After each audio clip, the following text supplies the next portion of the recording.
TGT 2016 high school 2016 के जितने अभ्यर्थी हैं जो केस में हैं, जो पिटिशन बने हुए केस में, उन सभी के लिए ये वीडियो है। या टीजीटी 2016 के जितने भी अभ्यर्थी हैं सभी के लिए ये वीडियो है। ये वीडियो को पूरा ध्यान से अच्छे से समझिएगा। ऑलरेडी एक वीडियो हम बना चुके हैं इस मैटर पे।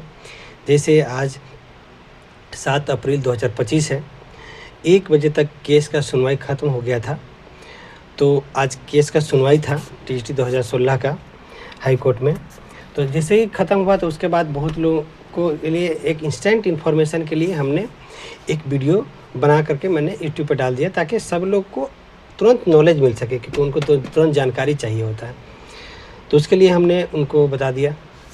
अभी मैं पूरा इस वीडियो के माध्यम से आपको प्रॉपर वे में सही तरीके से मैं अच्छे से जानकारी दे देता हूँ। आप वीडियो को पूरे अच्छे से देखिएगा ताकि आपको जो है सब क्लियर हो जाए। फर्स्ट ये कि आज जो सुनवाई हुआ, नेक्स्ट हियरिंग जो है 8 मई 2025 हो गया, 4 वीक्स के बाद। याद रखिएगा 8/5/2025 को नेक्स्ट हियरिंग डेट दे दिया गया है। इस बीच में क्या काम के लिए दिया गया और क्यों डेट आगे बार बार बढ़ जा रहा है, इसके बारे में भी जो है थोड़ा रिसर्च की ज़रूरत है ना। आज के हियरिंग में बस इस सबसे मेन मुद्दा यही हुआ कि जो भी सिलेक्टेड कैंडिडेट हैं, रिजर्व सीट मतलब जो ऑलरेडी रिजर्व था स्टेट डिस्ट्रिक्ट लेवल पे उनका, प्लस जो केस का हियरिंग करके आए, सभी का डेटा हाई कोर्ट की तरफ से मांगा गया है। सिलेक्टेड कैंडिडेट का जो भी डेटा है, कितना लोग को सिलेक्शन दिया गया है उसका, प्लस जिन लोगों का ये जो लोग सेलेक्ट हुए हैं, उस सब कितने लोग सेलेक्ट हुए हैं उनका भी डेटा कोर्ट की तरफ से मांगा गया है, दे देना है।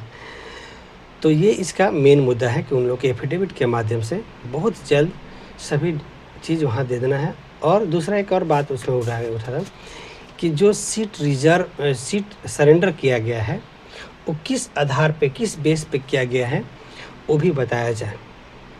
कंसिडर कोर्ट करेगा कि सीट को सरेंडर करना चाहिए नहीं करना चाहिए, कोर्ट डिसाइड करेगा ना। तो मेन मुद्दा यहीं तक था। और दूसरा जो भी बात हुआ अभी कोर्ट में हुआ था वो ये हुआ था स्टार्टिंग से लेकर एंड तक, स्टार्ट से लेकर एंड तक इतना वैकेंसी आया 2016 में, प्लस कितना का कब सिलेक्शन हुआ, कितना मार्क्स वाला को सिलेक्शन हुआ, कितना प्रोसेस चला है कोर्ट से लेकर के। पहले डिस्ट्रिक्ट वाइज था, फिर डिस्ट्रिक्ट लेवल पर हुआ, जो अभी सिलेक्शन होगा स्टेट लेवल पर सिलेक्शन होगा ना।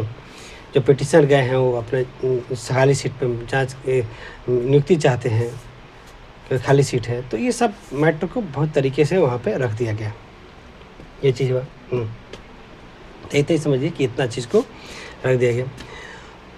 और जो वो देंगे सारे, हम लोग का मेन मुद्दा यही था कि जो सिलेक्टेड कैंडिडेट है उसका मार्क्स बताया जाए और टोटल सिलेक्शन कितना हुआ है उसका एग्जैक्ट लिस्ट जारी कर दिया जाए, ताकि हम लोग भी समझ जाएं कि कितना लोग का सिलेक्शन हुआ कितना नहीं, एग्जैक्ट पता चले। क्योंकि हम लोग कुछ और डेटा देते हैं, कभी जैसे बोलता है 3704 सीट खाली है, कभी 6000 सीट खाली है, कभी हम लोग बोलते हैं 8100 ज़्यादा सीट खाली है। तो सब इसमें कन्फ्यूजन है, तो क्लियर हो जाए, ताकि छात्रों को जो छात्र जो है जिनका एज नहीं बचा है उनके लिए ये बहुत उम्मीद है।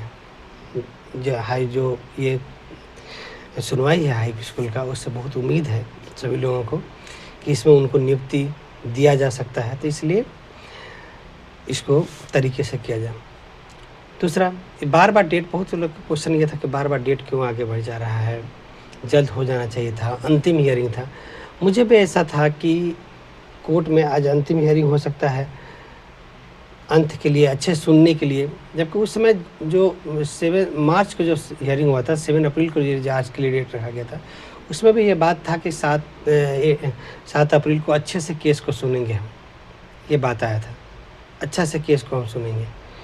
तो उसके लिए जो है अच्छा से केस को सुनने के लिए बोला गया था, तो अच्छा से केस को सुनता, हो सकता है डेट बढ़ जाए, डेट बढ़ने का चांस था कि डेट बढ़े ना। तो वैसे तो ये तो डेट बढ़ा, उसमें कोई दिक्कत वाली बात नहीं है ना, ठीक है, डेट बढ़ा। तो सभी छात्रों को एक बात और बन जाता है जो केस में है, एक्चुअली जो केस में है वो बहुत हड़बड़ाए हुए हैं कि हमको जल्दी से तुरंत ज्वाइन दिया जाए। याद रखिएगा कोर्ट केस के थ्रू जब आप ज्वाइन लेना चाहते हैं तो आपके पास पेशेंस होना चाहिए। याद रखिएगा, आपको केस पिछले 2 साल से चल रहा है, 2 ईयर से चल रहा है। 2 ईयर से आप चाहते हैं कि कोर्ट केस में हम चले गए हैं, हमारा तुरंत नियुक्ति दे दिया जाए। नियुक्ति होगा ज़रूर, लेकिन तुरंत नियुक्ति दे दिया जाए, नहीं बिना सुने समझे। बहुत तरह से सुनना है, समझना है, ये सब चीज़ है, तो उसको बिना सुने समझे नियुक्ति देना, ये मतलब ये तो इसलिए आपको पेशेंस होना चाहिए कि आप केस में चले गए हैं। हर काम एक समय लेके होता है, समय होता है, इसलिए इस चीज़ को आप अगर 8 मई को जो सुनवाई है तो ऐसा मत सोचिए कि 8 मई को अंतिम हियरिंग हो जाएगा। हो सकता है कि कुछ और मामले के लिए एक आध हियरिंग और दिया जाए, ऐसा हो सकता है। कोर्ट केस को कोई आप फिक्स डेट नहीं कर सकते कि अंतिम कर दिया जाए और ऑर्डर पास कर दिया जाए सब पटिशनर के ज्वाइनिंग का। ऐसा आपको नहीं सोचना है। जहाँ तक आप भी रीड करते हैं या आप भी देखते होंगे कोर्ट केस को किस तरह से आगे पीछे चलता है, तो ये सब चीज़ को आपको ध्यान रखना है। तो नेक्स्ट 8 मई 2025 को हियरिंग है।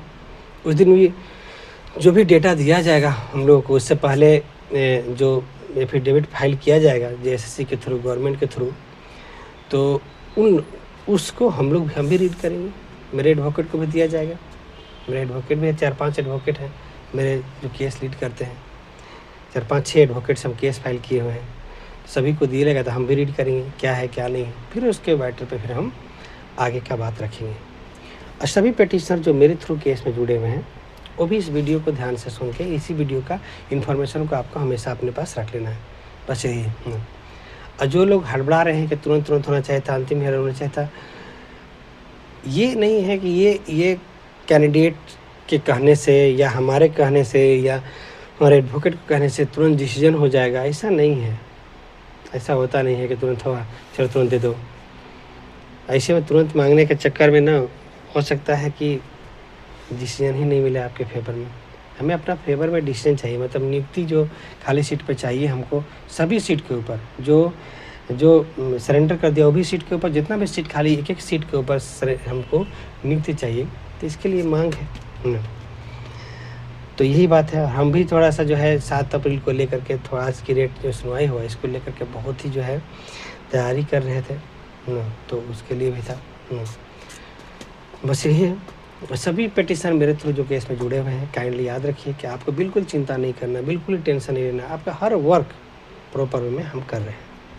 और जो भी अलग एडवोकेट से केस फाइल किए हुए हैं या अलग अलग ग्रुप से केस फाइल किए हैं, उनको भी चिंता करने की आवश्यकता नहीं है, उनका भी काम हो रहा है। सभी पिटिशन जो केस में गए हुए सभी का काम हो रहा है, इसलिए इसमें लिए चिंता मत कीजिएगा।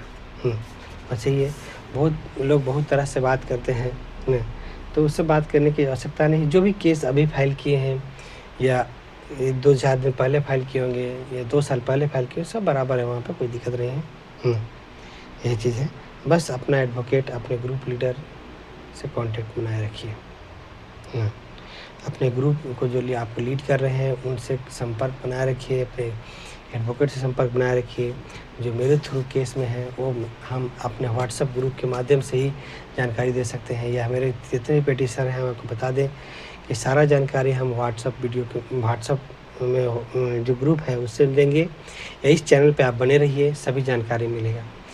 जितने भी पिटिशनर केस में शामिल हैं, इस केस में टीजीटी 2016 के केस में जितने भी पिटिशनर शामिल हैं, या जितने भी टीजीटी 2016 का एग्ज़ाम दिए थे, सभी लोग मेरे इस चैनल से आप जुड़े रह सकते हैं।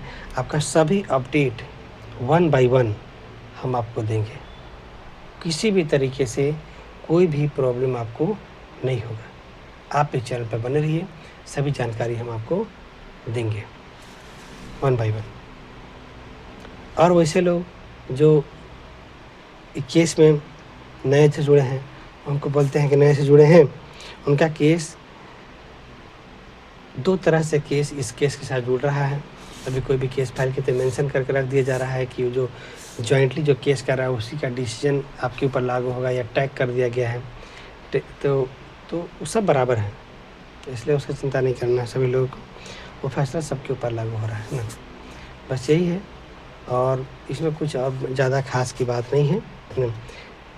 बहुत अच्छे से बहस हुआ, बहुत सारा तैयारी हम लोग भी किए थे, तैयारी करके सब कुछ किए थे। याद रखने का काम है कि मेहनत करिए।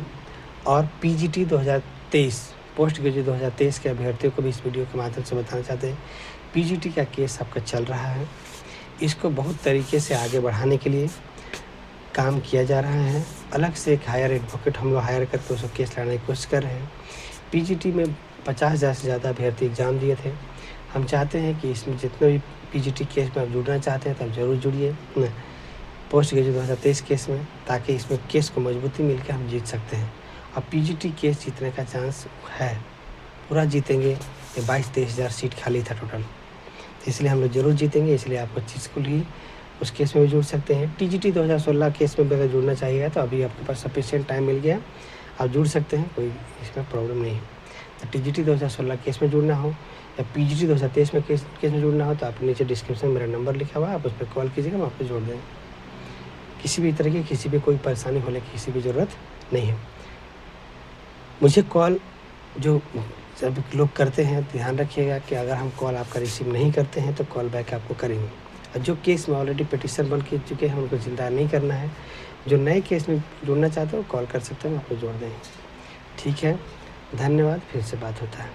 बाकी आप चैनल पर बने रहिए, चैनल को सब्सक्राइब। टीजीटी 2016 के सभी अभ्यर्थी या पीजीटी 2023 के सभी अभ्यर्थी, सहायक आचार्य हो या सीजीएल हो, सभी अभ्यर्थी इसके से मेरे चैनल से जुड़ सकते हैं। सभी अपडेट आपको इंस्टेंट देंगे। 1 बजे देखिएगा कि आज हियरिंग 1 बजे द एंड हुआ। मैंने तुरंत इन्फॉर्मेशन व्हाट्सएप ग्रुप में बता दिया था कि ये इतना होगा, और कोई 1 आध घंटा के बाद हम तो वीडियो भी अपलोड कर दिए थे। तो कि ये चीज़ है, अभी आपको हम इस वीडियो में थोड़ा सही तरीके से सब बता दिए। ठीक है, धन्यवाद, चैनल पर बने रहिए, फिर बात होता है।